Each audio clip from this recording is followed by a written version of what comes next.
Chapter 2. Crime of the Month. Fundamental Technologies.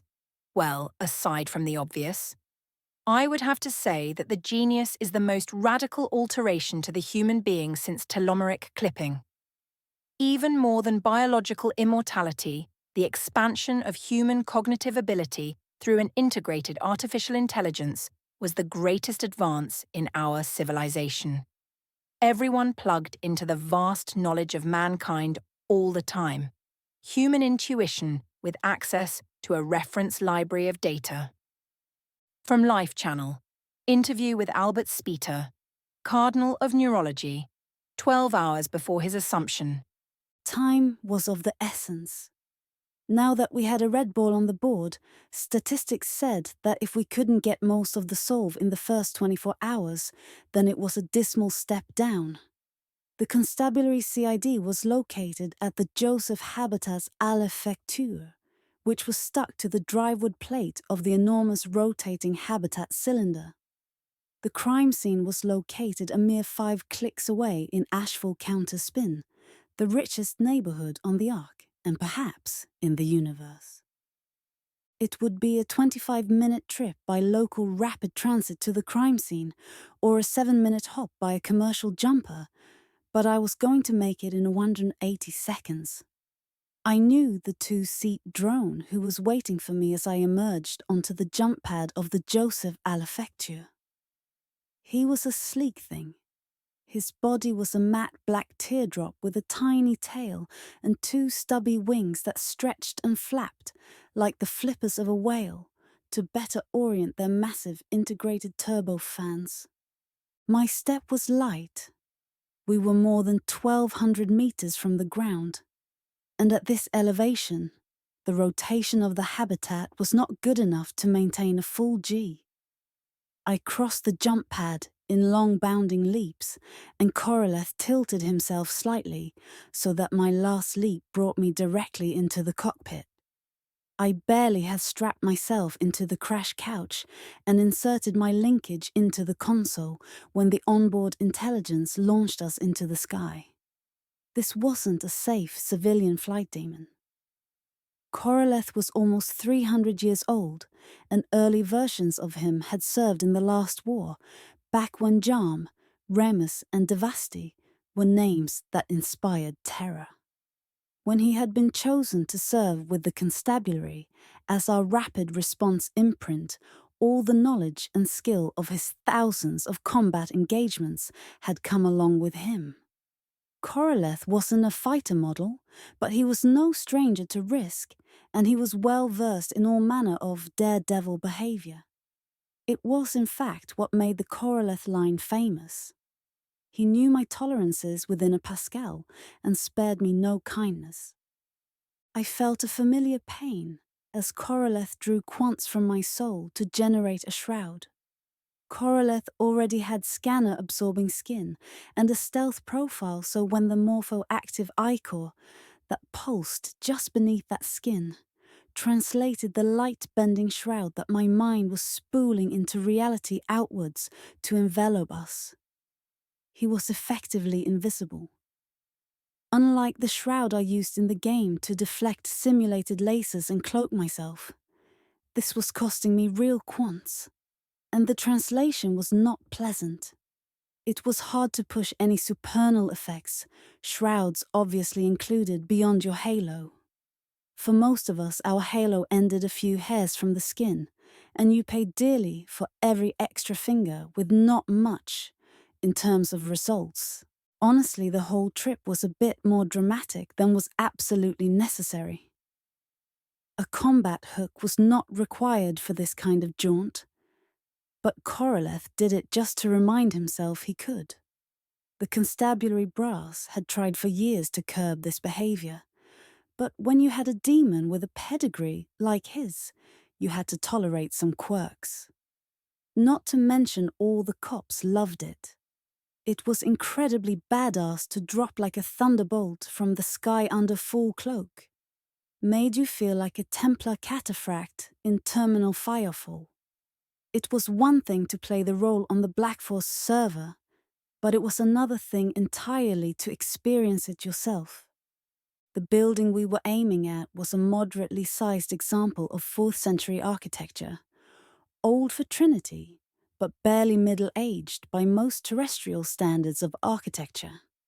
Only 20 or so stories high, its facade was made of beautiful pastel bricks, in interlocking diamond patterns with cornices worked with cherubs. There were no windows, but the creators had obviously felt the lack.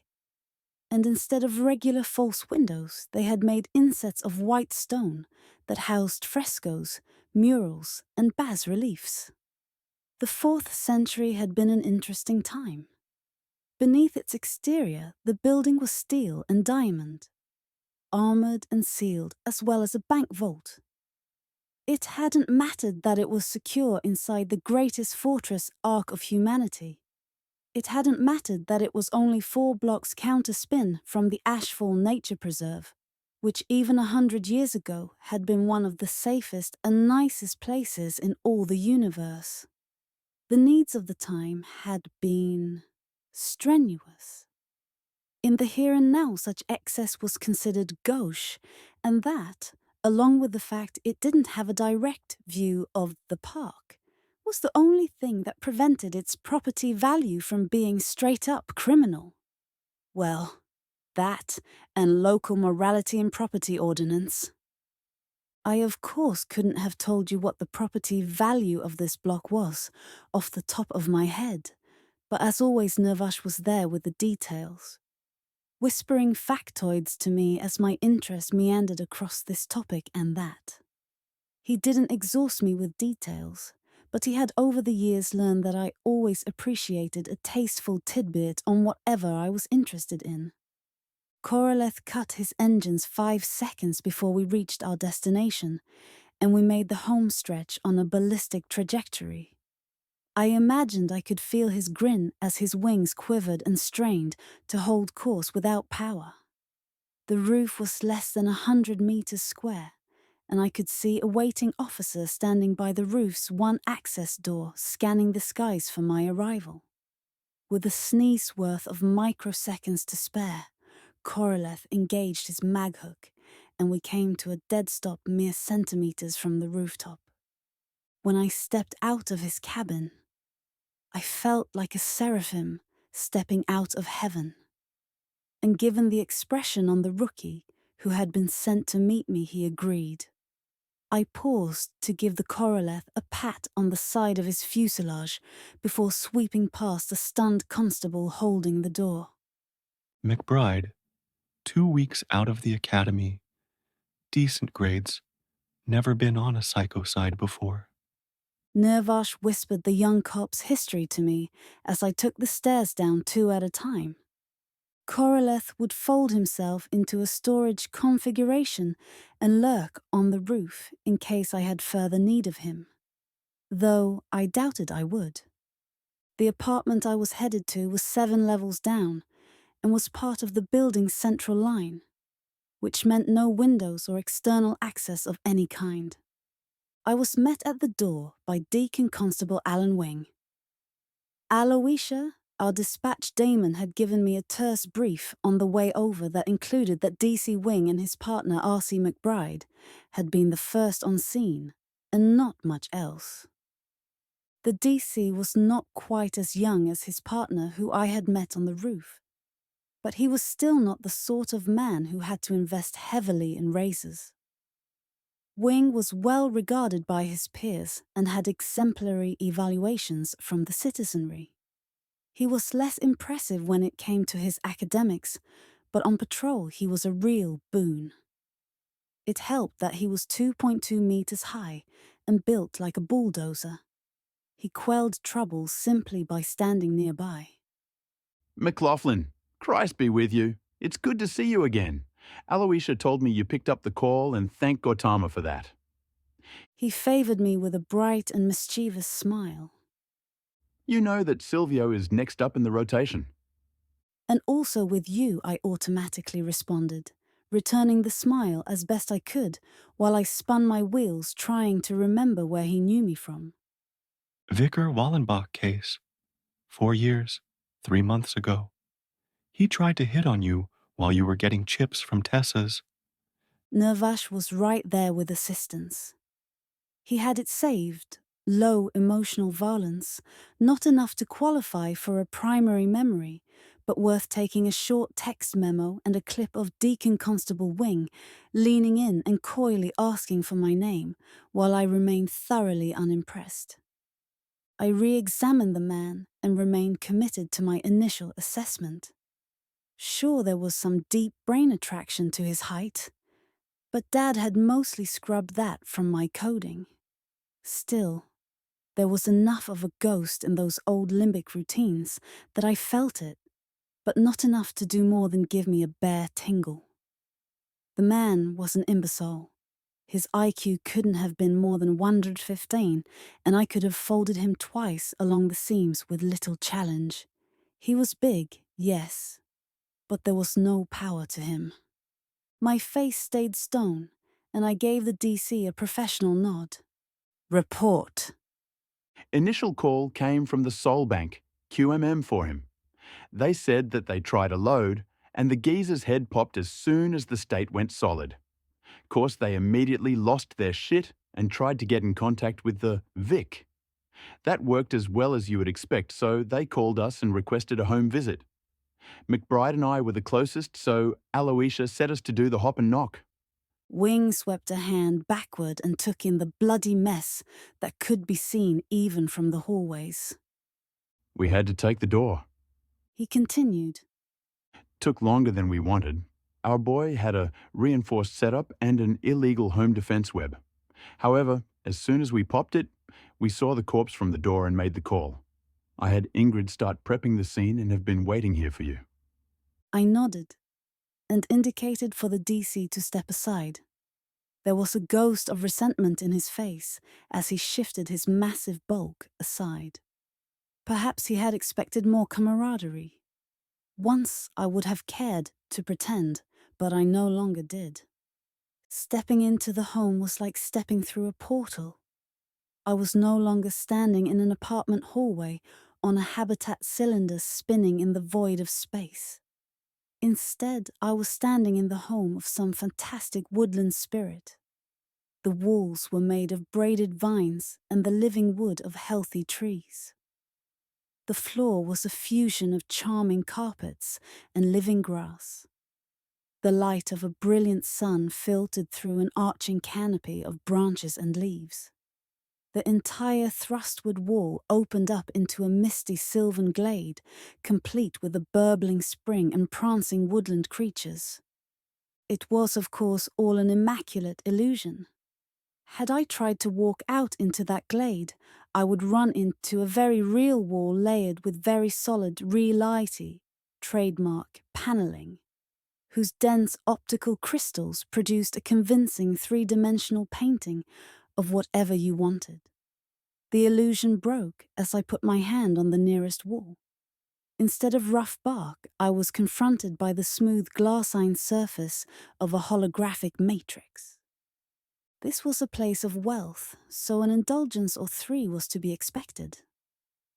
Many people had similarly fantastic setups like this, but most all of them used augmented reality projections to achieve the effect. You could accept the local AR of their house, and your genius would paint the illusion directly onto your visual cortex. No need to muck about with this sort of nonsense. Still waste was the hallmark of wealth. Under normal circumstances, I might have quite enjoyed being taken in by this little charade, but here and now it was a jarring experience. The smell was what really made it almost nauseating. The acrid burning tang of nanocide in the air, and under that was the rotting biological stench of a cleaner strain. The trace evidence had been meticulously destroyed. A useless jumble of confusion and fragments. C.S. Ingrid, one of our crime scene investigation demons, had been spraying the nanocide everywhere, trying to eliminate the sanitizer nanobees that the perp or parties associated thereof spread across the scene. I fervently wished her luck, but chances were slim that it would make a difference. every patrol team on the Ark had a couple of drones following them around while on duty. One of which was a Sherlock model CSI drone, loaded with either CS Irene, CS Ingrid, or CS Inaba. I personally preferred CS Irene, but in this case, CS Ingrid and her aggressive crime scene management might be the best choice. The perp's malignant little nanites had been chewing away at every bit of trace evidence for more than 12 hours at least. By CS Ingrid's estimation, and what's worse, she left a flag hovering, like a glowing little index card in the local AR that identified the sanitizers as Sushma V12.9s. All of the variant 12s of the Sushma strain shat out a medley of garbage as they ate the useful evidence. According to Nervash, the strain that we had on our hands could replicate and randomize genetic material, such that it could be matched to nearly 500,000 potentials. The perils of being a modern-day cop. 600 years ago, the best that a cop could hope for was a fingerprint. And now, in a strange circular sort of coincidence, that was often the best we could get. Most criminals were smart enough to wear gloves or the like to minimize the evidence they left behind. But sometimes they caught a case of being a little too clever for their own good. Skin-tight armor laminates were so literally skin-tight that you could leave a fingerprint if you touched the right type of surface. It was a little bit of low-tech irony that never ceased to amuse me. Our rich man was laid out face up on the floor of his little faux forest cottage. His shoulders slumped on the faux bark frame of his bed, with his faux silk sheets tangled around his splayed feet. One hand lay limp at his side, resting in the vast pool of blood that soaked into the grass and carpet around him. The other hand lay gently in his lap. His eyes were closed, and his chin rested serenely on his chest. I let myself take it in, sweeping my gaze to the second body. He was slightly younger than our rich man. The second victim lay on the bed, and his empty stare regarded the ceiling. Nervash had him tagged as Mark Thaler, a man of good education and minimal employment, at least according to a surface-level social scan. We wouldn't know for sure until we had done a deep networking probe and acquired his tax records. That sort of work would take some time. Deep access to social records was always a legal hassle, and tax records have never and will never be an easy item to get a hold of. The Revenue Bureau was possessive of their vaults, and it was an ongoing war to get a full fiscal report from them. Even when you had a genuine PsychoCIDE case, the tax worms had an almost physical aversion to sharing. On one level, it was understandable. On another, it was just so goddamn irritating that it made me want to mail them a low-yield fusion device. I jest, of course. If I wanted to do any real damage, I would need at least a mid-range nuke. Of course, my gut told me that none of this probing of the Revenue Bureau would yield anything. I had seen enough fake identities in my career that I could suss out a ringer without any blatant clues. Mark Thaler was so innocuous, and his contact with the world so shallow, that I couldn't help but think that he was merely a mask. That and a gimmick name meant a false identity of one kind or another. Most likely a hooker, but who knew? Maybe we would get lucky and get an illustrious citizen incognito. I annotated my suspicions on the corpse and flagged it for the follow-up team. If we were lucky, we might get something from the necropsy that might lead us to his real identity. Then I turned my gaze onto the main dish. Both the victims were of course utterly naked, because no home invasion double PsychoCIDE was complete without a shameful little sexual peccadillo. Still, they were both unmarried according to their profiles, So at least this way there was a reasonable chance that there wouldn't be any tiny bodies crammed into a cabinet somewhere in these apartments. Who or whatever had killed them and destroyed their souls had come upon them while they were engaged. I could see the light scratches of enthusiastic love-making, and there were enough fluids in the right places to confirm my suspicions. There was of course the chance that they had been posed, but my intuition said this was as it appeared. Our primary victim, at least until we got a better idea of what was going on, was a bit of a celebrity. Large, following by most standards, and enough of a personality that most people on Trinity would get a hint of recognition from his face, and many of them wouldn't need to even look his name up. According to Nervash, Damien Faulkner was one of the best-known talking heads in the realm of Earth politics. An award-winning war correspondent who had successfully parlayed his grizzled field reporter personality into a contracted opinion feed.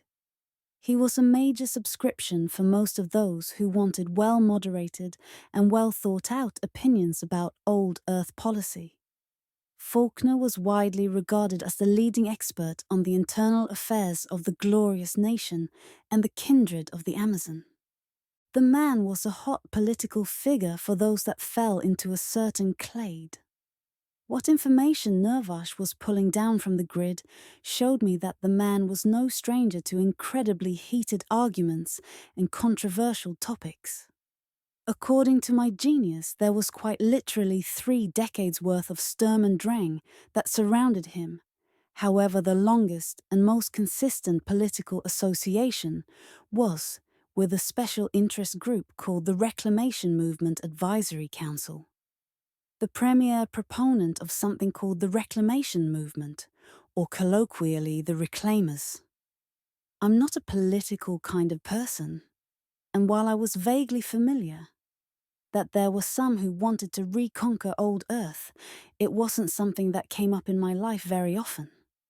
That said, Nervash told me that they were a big enough deal, that political opposition could most certainly be a motive for murder, and what's more, he was on the short list for Assumption, come next year's Feast of Easter Lights. Assumption. To be elected to the cardinality, if only for a short time. That was a big fucking deal. On the money end of things, he was likely rich enough that it could provide a motive for the stupid or desperate. It seemed that a lot of his money was sunk in projects. It was difficult to tell for certain. In addition to his feed income, he was a well-paid consultant for any number of corporations and agencies that did their business in the areas of his expertise. Of course, a lot of this was conjecture on my part, based on the various invoices that C.S. Ingrid had pulled from his infosphere, and what research Nervash had compiled for my benefit. An unfortunate necessity with revenue, still stonewalling. I had Nervash send Davida Chalmers, the regional revenue supervisor, capitalization mandatory for Habitat Joseph, some vague threats, and then had the genius cancel my AR and return to an unaugmented vision field. At my request, he would relayer the scene with all the notes that C.S. Ingrid had put on the various objects. But for now, I wanted an unbiased impression. 2 male victims, both killed at short range by penetrating trauma. The wounds were massive, too large to be a knife, unless the knife was closer to a small sword. It looked like an axe wound or machete, or most likely a human hand, sharpened to a razor's edge using one of the post-human martial arts. The size was about right. I leaned in, trying not to step in the blood. Neither one of them had any defensive wounds, and a single thrust to the heart had terminated each life. The punctures were large and ragged-edged, a brutal contrast with the seeming clinical efficiency of the murder. I almost ran my finger along the edge of the cuts. Helig Krantz, Hastam Cordio and Full Moon Eclipse could all be used by any combat augmented incarnation with a decent canter rating, and all three arts could deal this sort of damage. That wasn't the only option. All three of those arts used dream space quants to bend reality just a bit and made it so you could cut with things that normally couldn't. However, if you were just inhumanly strong, it didn't matter if your fingers were blunt, you could still rip through flesh. Still, even a top-of-the-line incarnation would struggle to cause this level of damage with brute force alone. Dream space strength augmentation was not something that could be achieved with even an exceptional canter rating. You needed to be fully awakened, superhuman and true, to use Gigas or Ki no Ko.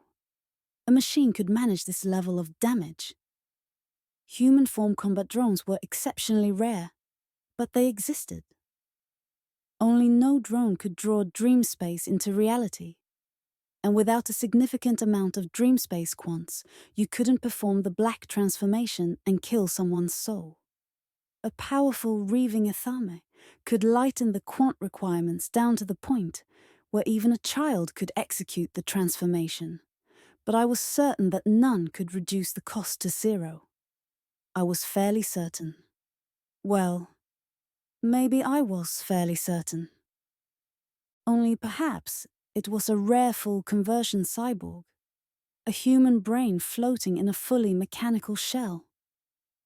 I stopped myself. I could invent scenarios until I went blue in the face. If I wanted to enumerate all the possibilities from A to Z, I could start with autonomous hunter-killers and end with zombies, and still have enough options to start the alphabet over 3 times.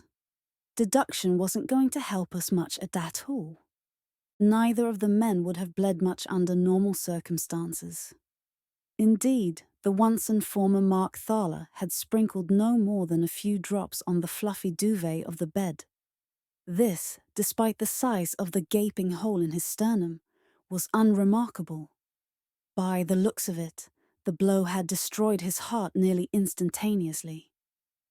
Without a heart to pump, only the blood that impregnated the veins and capillaries near the surface would have leaked out.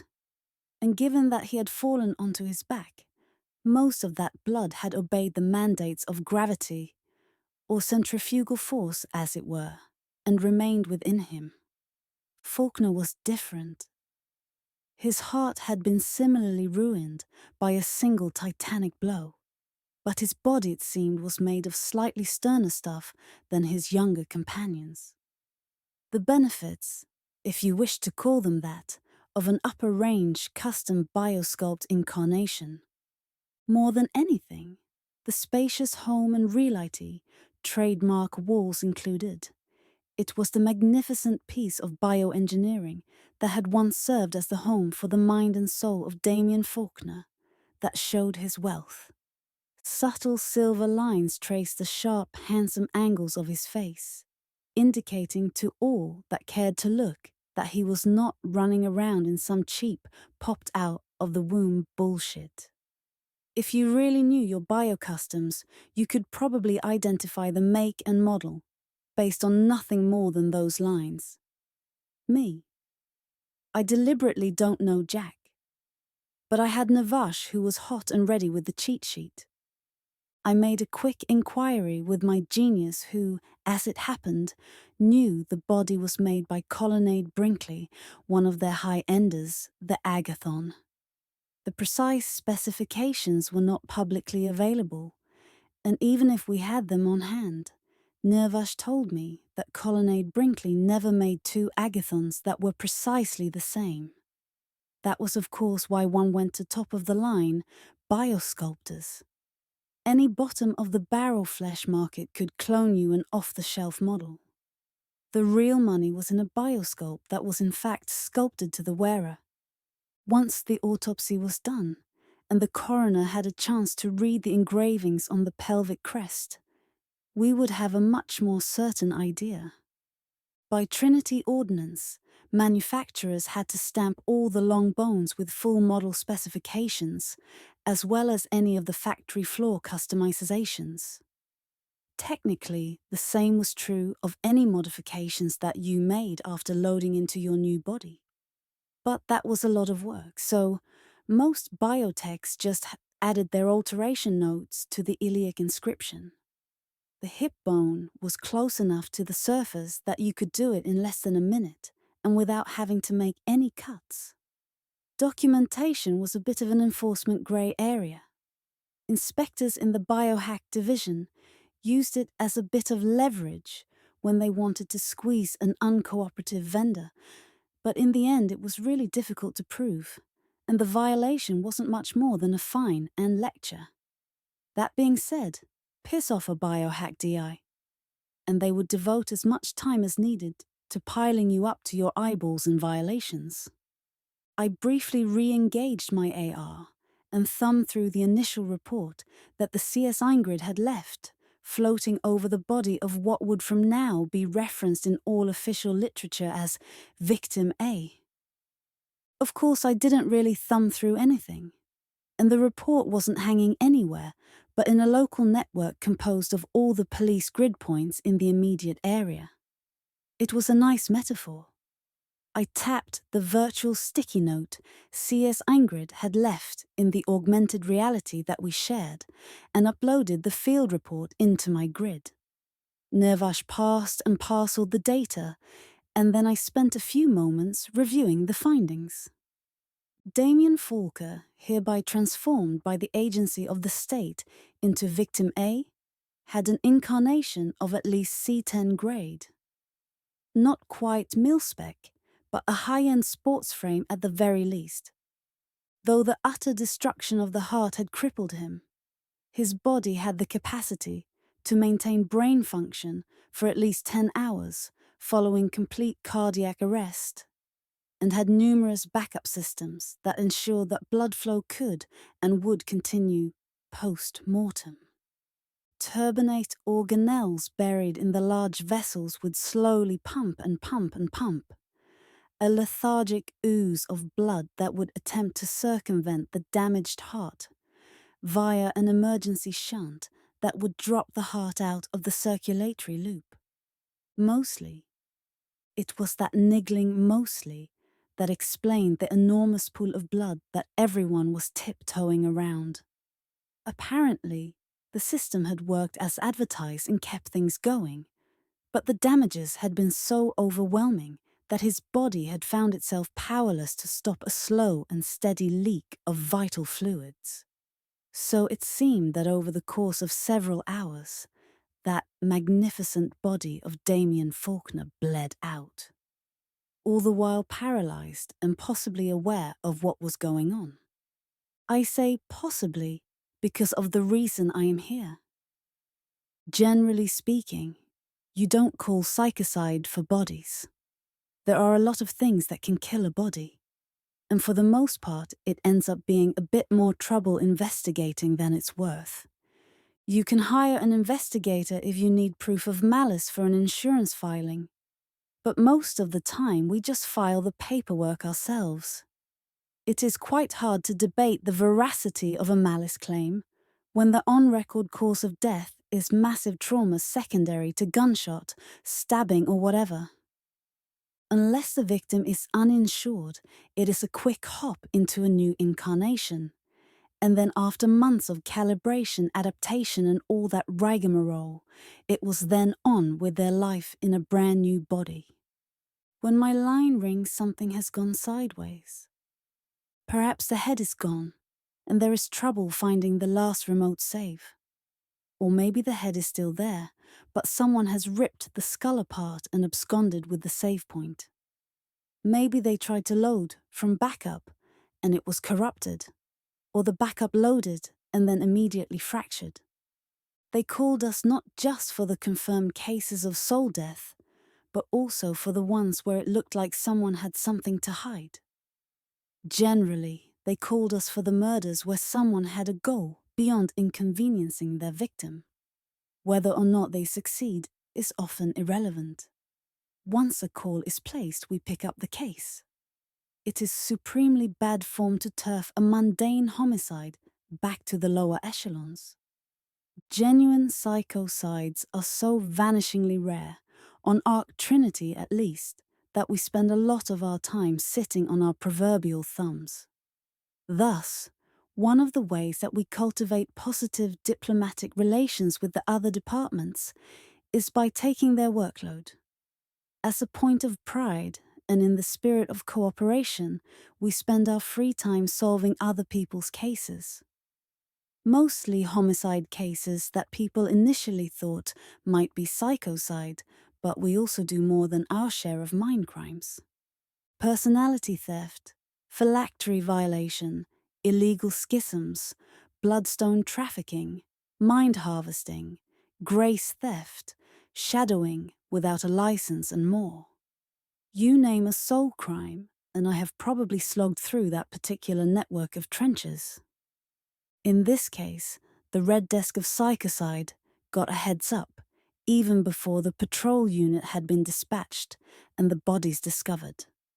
The company that Mestro Faulkner had entrusted with the safekeeping of his mind, memories, and the keys to his immortal soul had attempted to load a copy from backup onto a cybermind as part of a routine integrity check. The load was done entirely in virtual, and under normal circumstances wouldn't have lasted more than a fraction of an objective second. Subjectively, it was usually remembered by that particular schism as a 5 or 10 minute interview with a faceless man in a conservative suit that involved a bunch of flashcards and silly questions, which was just a metaphor for the integrity subroutine prodding the various pieces of the mind in vivo. But that was one of the funny quirks of interfacing the analog mind with a digital entity. As it happened, instead of things going as they were supposed to when quanta mentis memoriam, and yes, all those capitalizations are part of the proper name, try their little low stress test of victim A's backup, they got an immediate fracture. Despite complete data integrity, verified with multiple offsite locations, all with either complete copies of the save point or with hash fragments enough to make a good run of it. The personality that loaded had been a drooling vegetable. Every time they loaded him up, there was a spontaneous retrograde contamination, which of course meant one and only one thing. Someone or something had destroyed the soul of Damien Faulkner. That, of course, set off alarm bells in every corner of the corporate hierarchy, which in turn meant that a call to PsychoCIDE was in order. And one DI Tatsuki McLauglin was in for a hell of a morning. When my little foot soldiers had broken down the spinwood door to victim A's little forest getaway, they had discovered that we had a victim B, and that this was not a PsychoCIDE. It was a double PsychoCIDE. People faded out every day. Immortality was not a burden every mind could endure, but even when someone decided not to reincarnate, the option was always available. There were, of course, tragedies where an attempt at reincarnation somehow bungled. The event of losing a mind is rare enough here out on the Arks that even an accidental transmigration failure will make the news. A PsychoCIDE was an uptrending tag. PsychoCIDE of a mid-range celebrity. Now that was an exponential multiplier. Double PsychoCIDE with a minor celebrity, not only as the victim, but a juicy story about his sex life to heap on top of it. This was going to be a cluster bomb that was going to light up every feed from Pensacola to Gleesa. By my reckoning, we had about 2 or 3 hours before this monstrosity hit the ears and retinas of everyone who had a pulse, as well as a few who didn't. Which was why when my secure line lit up, I knew, before Navash even pasted the ID all over my vision, that it was going to be my boss. Now, if I was a proper old-time hard-boiled detective, I would have groaned audibly when my boss called. We would have had a properly antagonistic relationship. He would be either gruffly disapproving of my reckless attitude, but tolerant of my exceptional results. Or he would be a spineless lickspittle who hated me for my heedless lack of political sense and shining talent. Sadly or gladly, depending on where you stood, Deacon Chief Superintendent Arthur Nim and I have no problems along that axis. You don't get to PsychoCIDE because you are a great detective. You need to be good, yes, but you get into PsychoCIDE because you are a political animal who has an understanding of the delicate requirements of a case that will be talked about over dinner in homes of those that matter. You sent talented loose cannons down into the lower reaches or out through the gateway to hunt completely non-metaphorical monsters. Up here, with the void lurking close, the cannon that isn't properly secured will cause chaos, and with chaos comes unimaginable damage. Hey, bossman, we have a ripe one. I didn't bother with introductions or formalities. He knew me. I knew him. We had danced this dance before. He wasn't calling to remind me to be polite and professional. He wasn't calling me because he wanted to deliver some warning about the ramifications of a mouth-up. He wasn't calling because he wanted to know what's going on. If he had so desired, he could access the sense record of all active constabulary personnel. Everything I'd seen, heard, smelled, tasted, and touched since I walked through the door was state's evidence. The reason DCS Nim was calling was because he wanted a frank appraisal of the situation from someone that he trusted.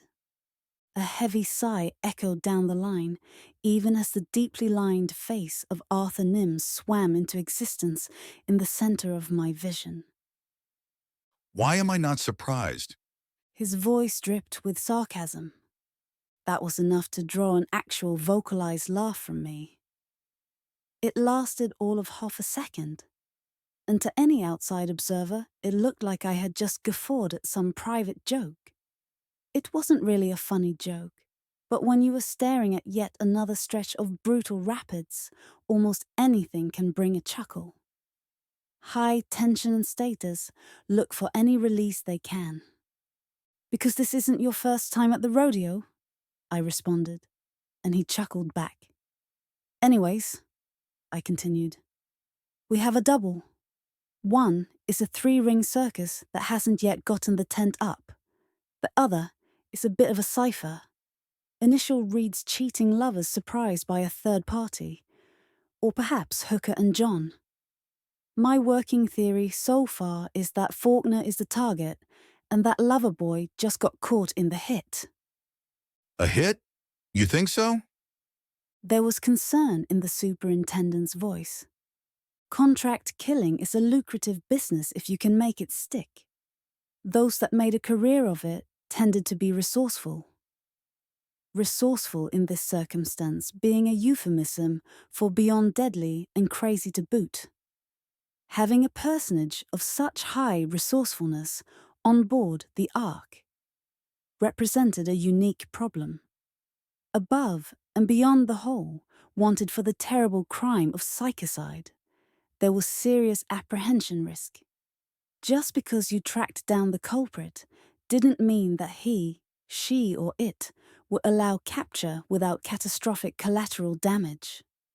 Faulkner might have a history, I responded, with an even voice, keeping my uncertainty from leaking into the data stream. Enough wealth and fame to have more than a few skeletons in his closets, and probably has enough contacts in enough high circles that he might have a few real secrets in his skull.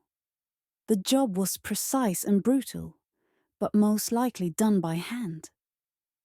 Over in a few heartbeats at most. No video evidence logged by the home security net, nanite contamination, and no obvious signs of the forced entry. Combine those factors with the juice you need to do a double black in as many seconds, and I don't really see another possible but a hitter. I suppose it could be an unregistered and unaligned awaken that somehow managed to slip onto the station, but most likely as a monk of one type or another. I paused and then decided to say the quiet part out loud. I suppose it could have been a demon, fairy, or other extra-dimensional, but the few that could manage this sort of effort while under the Seraphim's wards are so powerful that we have treaties with them. The groan that issued from the virtual throat of Arthur Nym spoke of pain to come.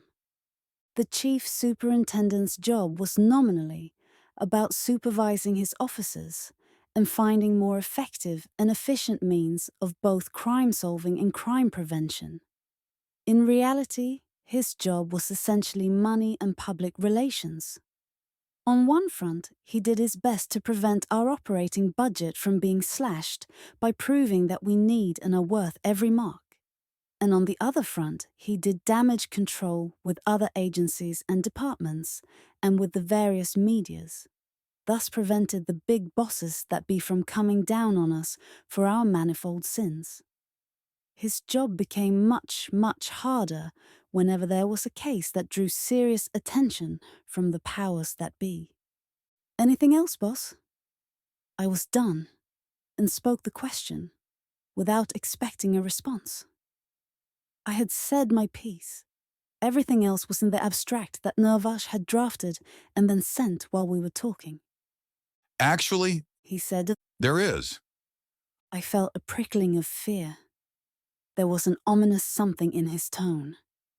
I held my virtual tongue and tried to dissuade my mind from thinking about all the possibilities. I had been taught lessons in the consequences of backtalk and hubris that had been very memorable. I was very cautious when on uncertain ground. Akasha told me that you took the call in the break room. Again. She said that you had been there hooked into the grid for the entire night. Again. There was a paternal note of disapproval in the superintendent's voice. I thought that Psych had words with you about grid abuse. I thought that you made commitments to cut down. Irritation warred with embarrassment. I have cut down. I tried to rule my voice, but I couldn't keep a note of petulance out of my response. 5 hours on the Black Force server is not cutting down Tatsuki. If anything, it is the opposite of cutting down. It's better than 10 hours. I regretted the words, even before they had fully left my mouth. Arthur's face fell slightly, and I felt, rather than heard, his disappointment. I didn't talk to Mum and Dad much anymore, but this was a conversation straight out of the history books. You aren't even going home. You know that this isn't healthy. I tried not to roll my eyes and stamp my foot like the rebellious teen I was feeling more and more like every second. I tried to keep my voice on an even keel. Sir, I do go home. It is just that the break room is way more comfortable than the storage locker that I live in. Plus, I actually enjoy my job.